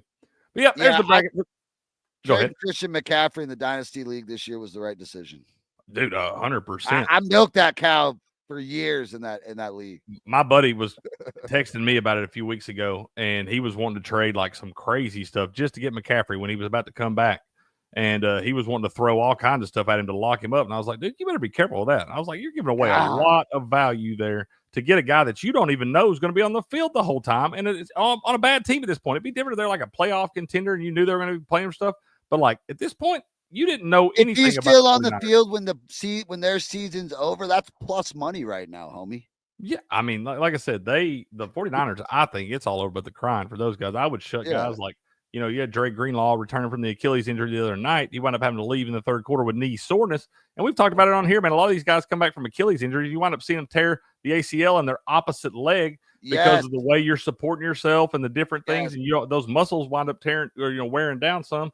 And so he had some knee soreness the other night, and they took him out in the third quarter of that thing. But I'm almost at this point, I'm like, I shut that guy down for the year, I think.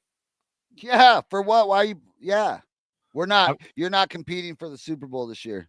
Not you're probably not even going to make the playoffs. We all thought we were slick when we found that over 9.5 wins at like plus 300 on Bet Online or whatever, and they all wind up voiding all the bets because they screwed the odds up.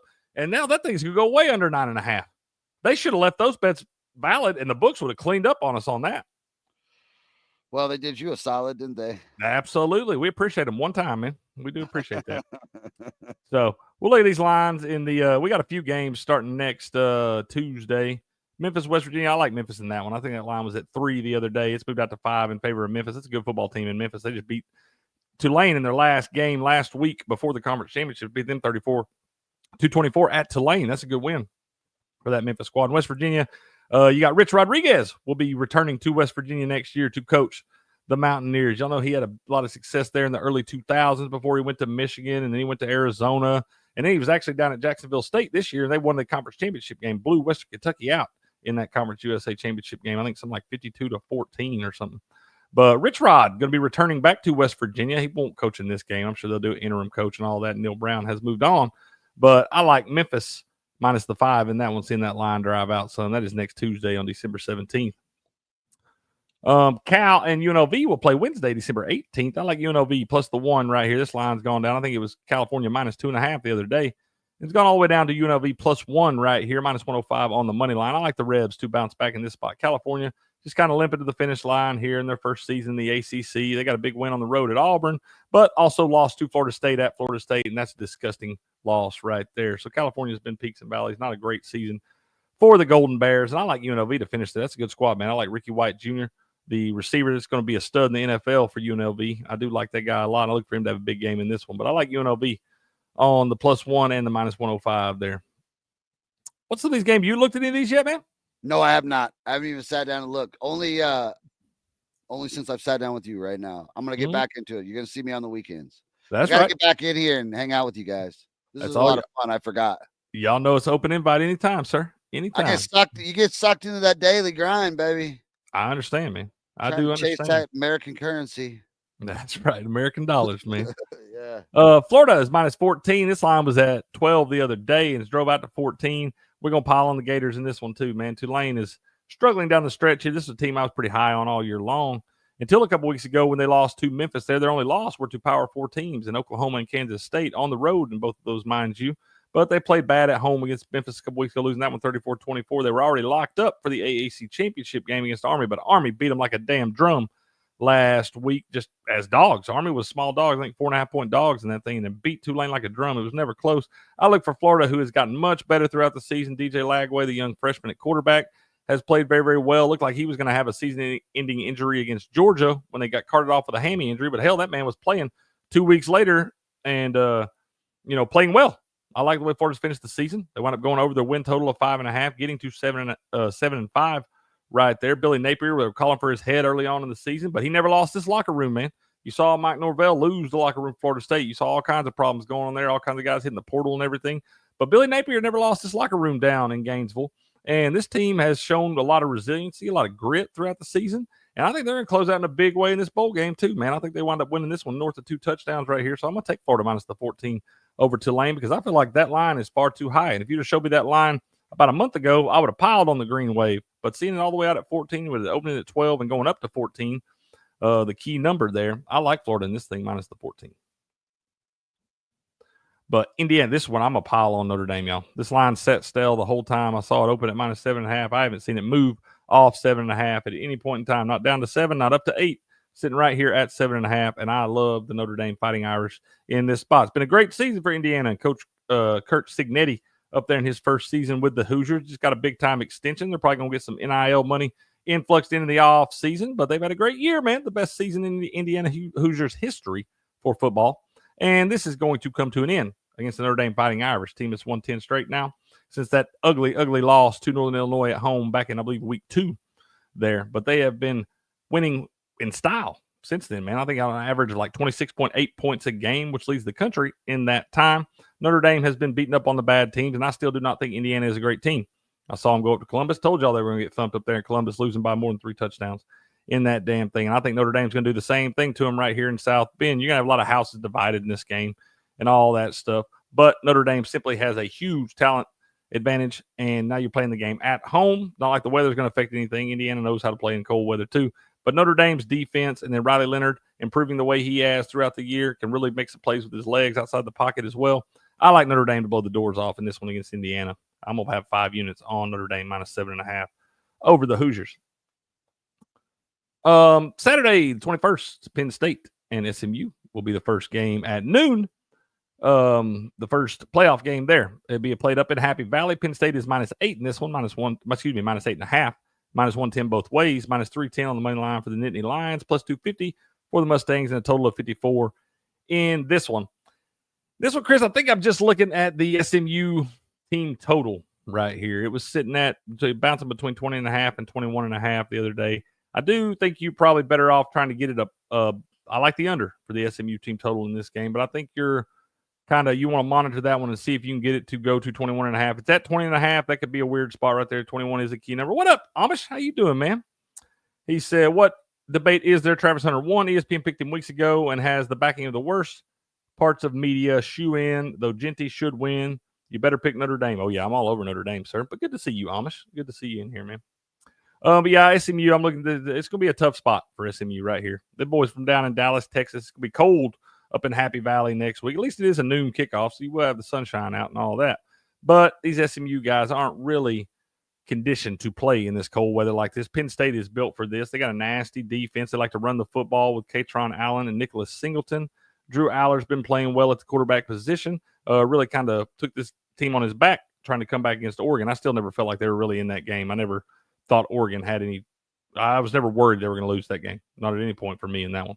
But I like the Penn State defense right here. And SMU squeaked in this thing. Love the quarterback, Kevin Jennings, for the Mustangs. But I think Penn State's defense is going to create all kinds of problems for SMU. You add the weather factor in there on the road.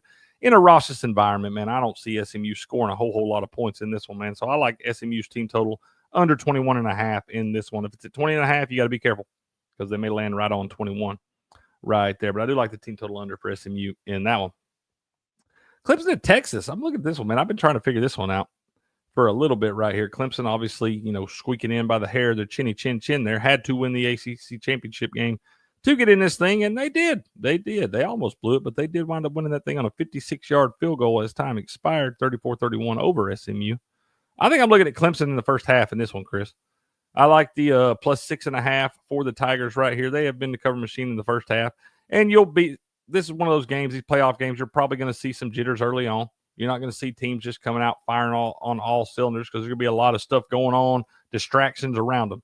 We're going to be talking about these games for 2.5 weeks leading up to them. You got all kinds of stuff going on campus and stuff. What's that, Chris? I said, oh, God, yes, we are. We will have these broken down to the candy that they're eating at night. Absolutely, man. But like I said, you're going to have a lot of different moving parts in these things, especially early on in the game. I don't look for these teams to really, really start off fast. So be careful taking your overs because I see this every year in these big-time games like this. And it don't take long. Some of these high totals, the 54s and things like that, they start out a little slow. It's going to be tough to get to that number right there, especially in some of these games like the 8.5 right there for SMU. We don't expect that one to be as close. That doesn't mean it won't be, but the books don't expect it to be as close, so you can't really count on the overtime factor in that spot. But looking at Clemson and Texas, man, I just think Texas will come in. It will take a little bit of time for them to get settled in right there. We've seen them struggle against a team like Clemson, when they played Georgia. They've lost to Georgia twice now. Clemson is another team built kind of like Georgia. Obviously not the same amount of talent there, but they are built similar ways. They like to use big guys on the front seven, and you got rangy linebackers there, and like I said, a big defensive line. And Texas has got a massive offensive line with a lot of experience right there, but you did see that Georgia team be able to get some pressure on them when they played down in Austin and give Quinn Ewers and Arch Manning even went in that game a little bit. Still got sacked twice himself. Quinn Ewers got sacked 5 times. So if Clemson can create some of the pressure and look at some of the schemes that Georgia was able to use and have success against Texas down in Austin when they played earlier in the year, Clemson can do similar things like that. They will keep this game close early on, I believe. And so I think 6.5 for Clemson in the first half. I do think they cover that line. You may even put a little sprinkle on the first half money line. It'll probably be north of plus 200, probably plus 250 or so. But I think Texas's talent and all that stuff does wind up stretching this out in the second half right here once they settle into their game plan. But Clemson plus 6.5 in the first half, I do like that. And then there's my balls at the Buckeyes playing up there in the shoe, man. I saw this stuff, and I can never believe what's true on the interweb anymore or not. I never know the Twitters and all these things. I never know. But I saw where somebody hacked the Ohio State season ticket holders or something. And apparently a bunch of Tennessee fans have bought them up. And we travel well. Okay. We love our football team. We love our sports program. We will travel well to any event. And if Tennessee fans can get tickets into that shoe, you're going to see a lot of orange in that thing, man. I had not heard that. That does not surprise me because the stories that come out of college football amaze me when you get 20-year-olds in the computer. They can do fun shit. Dude, I'm just saying. We love our football team, bro. So I'd love nothing more to see that thing be about 70% orange when we kick off next Saturday night. Boy, I'll tell you, I'm being up here in the Big Ten country, there's a lot of Buckeye fans. They're everywhere, bro. Oh, God, dude. They're like Cowboy fans. It's like, what? Our guy Derp's a big Ohio State fan in here, man. So we got a big matchup going. But my buddy Fat Tony is we grew up together and all that stuff. His whole family's big Ohio State fans. I told you I've actually been to the shoe. I went to the spring game up there back in, I believe, it was like 07, 08, something like that. But I wore my bright orange Tennessee hoodie inside that thing, bro. Inside we had Ohio State playing Ohio State in the spring game, and I wore my bright ass orange Tennessee hoodie. Nobody said shit to him because he's fucking big. Bro, nobody said a word, bro. They're just like, you lost. The only guy that stuck out more than me was the guy wearing the bright yellow Michigan hoodie. And the encounter me and him had, walking session stand, we look at each other, we're both pointing. I was like, bro, they just think I'm lost. I was like, they'll kill you up here. Yeah, they'll kill you. I was like, bro, I walked 18 miles looking for Muck Michigan shirts. I just open my mouth and start talking. Everybody falls in love. So they know. I don't know. I'm hoping that all those years ago, when I wandered through the confines of the shoe with my Tennessee bright orange hoodie on, I'm hoping I've sprinkled some bad juju throughout the shoe, man. Maybe I'm responsible for this win the Vols are about to get, bro. Maybe you're responsible for AK's win. maybe so, bro. Yep, but no, that's gonna be big time there, man. So excited about that one. 7.5 there. I'm looking at the under in that game for Tennessee and Ohio State. I do feel like that 47. That's been a total like defense, huh? A little defense being played around. It's going to be there's two nasty defenses in that game, man. You got a lot of studs on the defensive lines for both squads. You got good players at the linebacker position. You've got quarterbacks that you've seen struggle in spots when they get under pressure right there in Nico and in Will Howard. So I just don't see these offenses being able to get into sync the way they have in certain spots this year. You got both these defenses, like I said, then you add all the factors in with all the jitters and things with it being a playoff game and all that stuff. So, yeah, I think 47 is too high in this one right here. I'm going with the under in the Tennessee-Ohio State game, under 47 right there. And I'm going to break down all these other games, y'all. We're probably going to wrap this thing up here in just a few minutes. We've been rolling. I appreciate you hopping in here with me, man. Hell yeah. But I will have Crick's picks out, y'all. I've not decided exactly what day I'm going to release those. I'll probably wind up releasing them on maybe Monday, because we got some games starting on Tuesday. I might do those Monday, and then we'll do Crick's Corner and all that stuff, breaking them down, letting y'all know exactly what I'm on. But I got a pretty good idea what I'm going to wind up taking. Now, I may wind up releasing 2 different sets of these picks, man, because last year I released them real early, and then a bunch of the lines wound up moving based off guys hitting the portal or opting out or whatever you want to do. So I may wind up releasing these by week like I have been doing, man, instead of like last year where I released the whole bowl play sheet. I think I'm probably just going to do them week by week this year to kind of monitor those line movements and stuff there. We got to watch that stuff, right, Chris? Hell yeah. Yeah, I am putting a new channel into the chat, homie. Okay. And what's this about? Sorry, hang on one second. Did I fuck this up? All right, this is me and Healthport are going to be doing a man show, more about market investing from a blue collar standpoint. So not like starting with $1 million, but more of a way to start to learn how to build financial wealth for your family, from a dad's perspective. So how to do it from a dad's perspective or a man's perspective for your family. How to the right way to do taxes. The right way to set up your home, the right way to fuck the government and keep some of your money. And we're going to share share some knowledge. Not so much sports and such. Probably some cigar talk. Okay, there ain't nothing wrong with that, man. We love our guy Healthport. He's got a lot of knowledge in that head. Oh, man. Yeah. And really, it'll be a lot of me interviewing him. He's been around. He's done a lot of stuff. And we'll just be talking about how to be a man, how to gain wealth for your children and your grandchildren and your great-grandchildren, how to kind of pop out of the blue-collared hourly worker mentality. You can do that, but you can also do some stuff on the back end that we'd like to talk about, and still bet sports and have that gambling, have that account too. Multiple revenue streams we'll be talking about. I'll be sharing some businesses that I'm starting up. You guys are going to watch it from the scratch. I'm going to just be very transparent and open about everything, and you guys can kind of watch how to start and grow a business, like a trades business. I'm going to do HVAC because that's what I know, but these principles can go into anything. Yep, absolutely, dude. Anyways, just a little I'm promoting it. We're going to start it off on Tuesday, brand new. We don't have a logo yet. We're kind of putting it together, but it'll start just from scratch, baby. Yeah, it'll just be a dad show, man show, how to gain wealth. Keep it. Okay. Let's go, man. I love that, bro. I love that. Yeah, you're right, Mont. There's a hockey play. I do like the Canucks tonight, man. I am on the Canucks. That is the only hockey play I have today. I was looking at some of these in here and don't have anything I love. I have not heard from Buku yet, the Iceman, to let me know what he is liking today. But I do like the Canucks. It's going to be a late one tonight.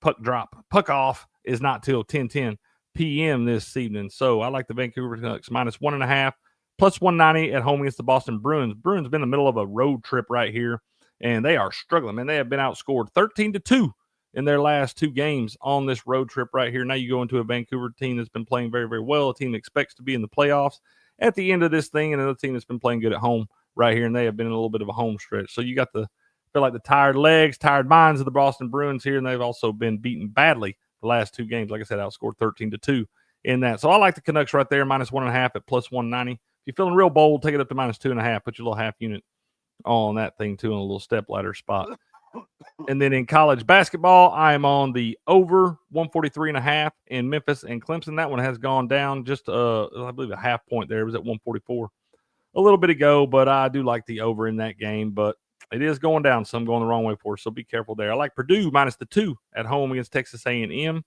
at minus 115. I am on the over 154.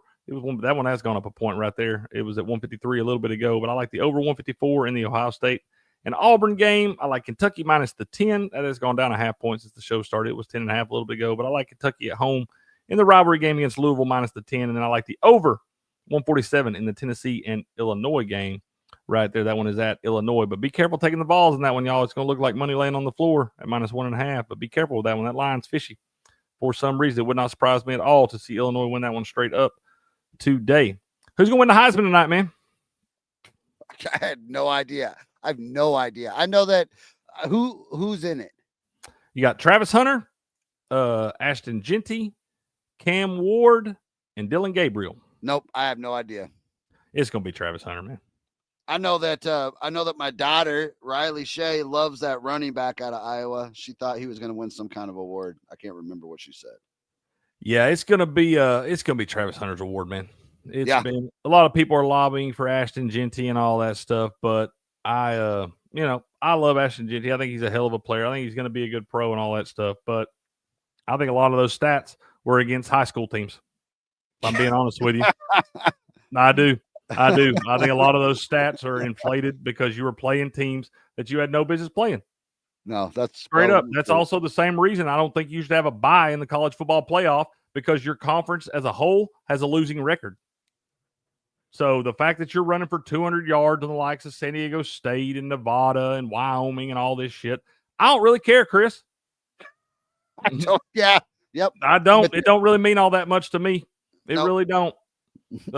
Colorado, I got Travis Hunter out there. I know Travis Hunter played in the Big 12 too. The Big 12, here's the thing. No great team in that Big 12, but a lot of really solid ones, man. A whole lot of really solid teams throughout. That's why you see them beat up on each other now. But there's no great team there, but I'm seeing what Travis Hunter did on the offensive side of the ball and the defensive side of the ball. The guy is an All-American in 2 different spots. That's hard to do. Is that hard to do? You played at that level? That's what I'm saying, man. At that level right there, what that guy's doing, playing 100 damn snaps a game, playing at a high level on both sides of the ball, and being a difference maker for his team. And everybody wants to say, well, if you took Ashton Genty off Boise State and put Travis Hunter on that team, they would be maybe 500. And I'm like, you don't fucking know that, for one. You can't just So you say words. That's cute. And they're going to say if Ashton Genty was on Colorado, then they're an automatic playoff team. I promise you take Travis Hunter off that damn team, that team loses 3 or 4 more games. Absolutely. Absolutely. So all these people have these subjective arguments. A locker room gels the way it gels. The thing I look at, man, when it comes to the Heisman Trophy, and Will wants to tell you a pro career don't matter, yada, yada, yada, all this stuff. The trophy's supposed to go to the best player in college football. The way I decide the best player in college football is the guy that I think is going to be the best at the highest level of football, which is the NFL. And I think Travis Hunter is going to be by far the best pro out of these 4 guys. And what I've seen him do on the field is absolutely incredible, man. You're never going to see this again. I mean, that work ethic. There's a lot of work ethic there. It's work ethic, but also like just extraordinarily the talent, natural talent, ability, and drive. There's a lot going on there that you probably right. We may not see that again. That's what I'm saying. That dude not is at this level. Not at this level. Dude is We're not talking about Pop Warner. Yeah, exactly. Yeah, high school level. You see the high school level, but I mean, this guy is an All-American on offense and an All-American defense, slammed into one person out there making plays, doing the damn thing for his team. Like I said, this guy's an incredible plays the game. talent. Just because they play a lot now. Like, it's so fast-paced. The Big 12 is not fucking the Big 10, dude. It's not the same. Exactly. It's not 3 yards in the cloud of dust and all this stuff, man. The man's playing 100 damn snaps a game at a high level. He's won a couple different games for his team in key moments right now, making big plays. One that sticks out for me is when he forced the fumble through the back of the end zone in the Colorado State game that they went to OT and had to have the crazy Hail Mary just to get to OT. And then Travis Hunter winds up forcing the fumble through the back of the end zone to win that thing and seal it up. I'm telling you, the guy's an incredible player. He's going to be a Hall of Famer in the NFL. And I think any damn NFL team that passes on that guy are fools. Chicago will give him a chance. They'll pass on him. Yeah, well, the Bears. We know how we feel about the Bears and that thing, man. Yeah, but no, I do think that they don't even Right, have the that's odds fine. up anymore. Travis Hunter's been. I told y'all to bet Travis Hunter to win the Heisman months ago when he was plus 1,800, and now he's like minus 2,000 or something like Plus that. Like 1,800 would have been a really good number. I got me a You ticket have on it, it? sir. I Oh, got yeah. me a ticket on it. Yep, plus 1,800. Like I said, I put it in that day. I got a ticket So on him. that's tonight? That is tonight. Yep. Which I You also gonna think is absolutely stupid because now we've always done this too. They've always decided it this year, the week after the conference championships, yada, yada, yada. But it's ignorant to me to decide on the best trophy for the best player in the sport. You decide that before all the big time games are played. That's foolish. Hey, what's another? I'm gonna before we get out of here. I don't want to forget because I'm getting stoned. What is? Can I tell a dirty dad joke really quick? Because I heard it last Sure, night. man. It's hilarious. Sure. What's another phrase for coming inside a woman? What? Loading the dishwasher. I thought it was hilarious. Okay. Okay. Dirty pillow talk dad jokes. You don't say those in front of the kids. Those are for the kissing time with mama and make her laugh a little bit. Or not. Some guys don't have it like that. I got it like that. That's awesome. Oh my goodness. Loki says Cam Ward is more worth than Travis Hunter. Well, that's obvious, man. Anytime you have your starting quarterback on your team, your starting quarterback is always going to be one of the most important pieces to your team. But Travis Hunter is the overall, if we're giving it to the best football player, Travis Hunter is the best college football player this season. And he's going to get the trophy, and he should. And a lot of people are going to tell you he shouldn't, and it should be Genty and all this stuff. Well, here's the thing. Play some damn body. That's what I want to see. I want to see you play some damn body. I get tired of watching you play Nevada and San Diego State at 11:30 at night, Wyoming and San Jose States and all these different things. I get tired of seeing that shit, man. Like if you were doing that stuff against BYU and Arizona State and Iowa State, if they were in the Big 12, I wouldn't be saying a damn word about Ashton Genty. I wouldn't. But out there in the Mountain West where the overall conference has a losing record as a whole, get that shit out of here, man. So. Might as well put Oklahoma State in there. I'm just saying. Might as well. Might as well. But anyway, Chris, we're going to wrap this thing up here, man. Like I said, told y'all what I was on today. I am on the one hockey play, -1.5 right there. I do like the over in the Army-Navy game, over 39.5. And then the basketball plays, once again, over 143.5 in Memphis and Clemson. Purdue -2 against A&M. Over 154, Ohio State, Auburn. Kentucky -10 against Louisville. And then over 147 in Tennessee, Illinois game is what I got going on today. What you got going on today, sir? Probably some sports with the kid, a little basketball. Hey, thanks for having me, brother. Bro, this was a lot of fun. I appreciate you joining me, man. Like I said, I had no idea. I thought I was going to be rocking this thing by myself this morning. You come in here, pleasant surprise, man. You know you're welcome anytime, sir. I appreciate it. Thanks, chat. Hey, thanks for letting me come in, guys, and derail this politically a little bit. You know I like to do it. Man, I don't know anything about sports. Just go red, white, and blue, baby. That's my color. They love it. That's right. We pull it for everybody, ain't we, man? Yeah. That's right. Hell yeah. Men of the people. But shout out to you, chat, over there. Each and every one of y'all hanging out in there. We do love y'all. Y'all know it like Mont Loki supporting. Let's see. Amish came in to see us right there. Whiskey Pete was hanging out. Buku stopped by. Derp's been in here, man. Diggs came over in the Twitch chat there. So if I missed any of y'all know I didn't. We need E. He was good at that shit. He would nail that. He would write them down, man. Political Gamers came in here to see us. I might start doing that too. That is a good idea from E. But like I said, if I missed any of y'all know I didn't mean anything by it, man. We love our chat, the locker room over there. Y'all help us stay motivated to get in here and do this stuff every single morning. So Will may wind up doing a stream this afternoon. I don't know. He did not know for sure. We will for sure be back with you tomorrow at 8 a.m. Eastern time right here on the Game On channel for the NFL Wise Guy Roundtable. We'll be covering all those games, trying to find some of those winners laying in the weeds there today. But like I said, chat, we do appreciate y'all. You and your beautiful families stay safe out there today. Good luck in all of your wagers, and we will see you bright and early in the morning. But until then, good luck, good gambling, and game on. Game on. That's right.